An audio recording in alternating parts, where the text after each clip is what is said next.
السلام علیکم ورحمۃ اللہ وبرکاتہ۔ محترم ناظرین، آج اولاد کی تربیت کے اوپر کچھ باتیں آپ کے سامنے عرض کرنا چاہتا ہوں۔ نحمدہ و نصلی علی رسولہ الکریم، اما بعد، اعوذ باللہ من الشیطان الرجیم، بسم اللہ الرحمن الرحیم، رب ہب لی من الصالحین۔ یقیناً اولاد اللہ کی نعمتوں میں سے ایک عظیم نعمت ہے۔ اللہ رب العالمین جسے چاہتا ہے بیٹا بیٹی دونوں عطا کرتا ہے۔ اللہ رب العالمین جس سے چاہتا ہے صرف بیٹا عطا کرتا ہے۔ اللہ رب العالمین جس سے چاہتا ہے بیٹیاں عطا کرتا ہے۔ اللہ رب العالمین جس سے چاہتا ہے دونوں میں سے بیٹا بیٹی نہیں دے کر بانجھ رکھ دیتا ہے۔ یہ اللہ رب العالمین کی مشیت ہے، یہ اللہ رب العالمین کے امتحان ہے۔ میرے بھائیوں، ہمیں اور آپ کو جو اولاد ملی ہے، ہمیں اور آپ کو چاہیے کہ ہم توحید کے سائے میں اس کی پرورش کریں۔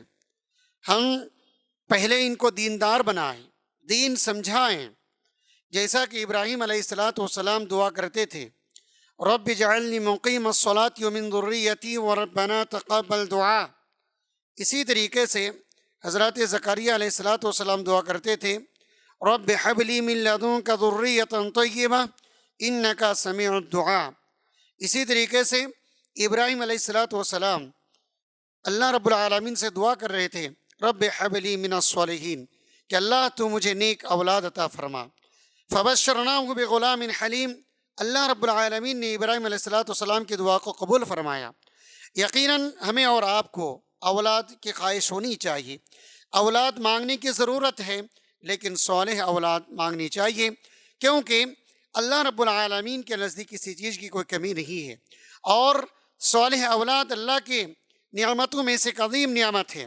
اولاد اگر صالح نہ ہو، اولاد اگر نیک نہ ہو، اولاد اگر وفادار نہ ہو، تو یقیناً اس اولاد سے آپ اپنے مقام کو اونچا نہیں کر سکتے، آپ اپنی عزت و مرتبہ کو اونچا نہیں کر سکتے۔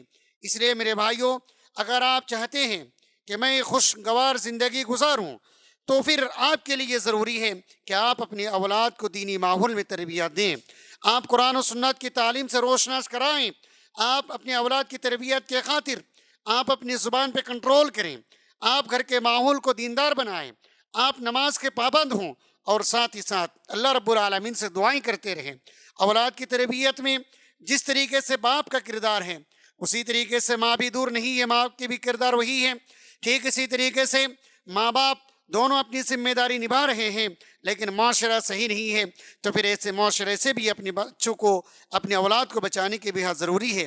لہذا میں آخر میں یہ بتانا چاہوں گا کہ ہر والدین کو جس سے اللہ رب العالمین نے اولاد جس نعمت سے نوازا ہے، آپ اس کو توحید کے سائے میں پرورش کریں، آپ اس کو توحید کے سائے میں آپ تربیت دیں، قرآن و سنت کی تعلیم سے روشناس کرائیں، پھر اس کے بعد دنیاوی تعلیم سے اور دنیا کے بڑے سے بڑے عہدے پہ، بڑے سے بڑے منزل پہ آپ اس کو پہنچائیں۔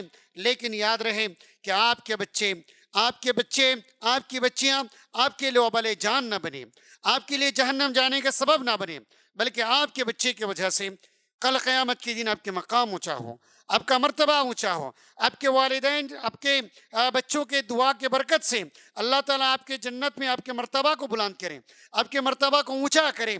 یہ اس طریقے سے ہم اور آپ اپنے اولاد کی تربیت کرنی چاہیے، اور اولاد کی دیکھ ریکھ کرنی چاہیے۔ اللہ رب العالمین سے دعا گوں کے بارے تعالیٰ ہمیں اور آپ کو اولاد کی صحیح تربیت کرنے اور اس کو صحیح رہنمائی کرنے کی توفیق عطا فرمائیں، اور ساتھ ہی ساتھ ہمارے اولاد کو اللہ رب العالمین ایک نعمت کے طور پر اس کو خوشگوار زندگی عطا کرنے کی توفیق عطا فرمائیں۔ آمین و صلی اللہ علی نبینا محمد۔ السلام علیکم ورحمۃ اللہ وبرکاتہ۔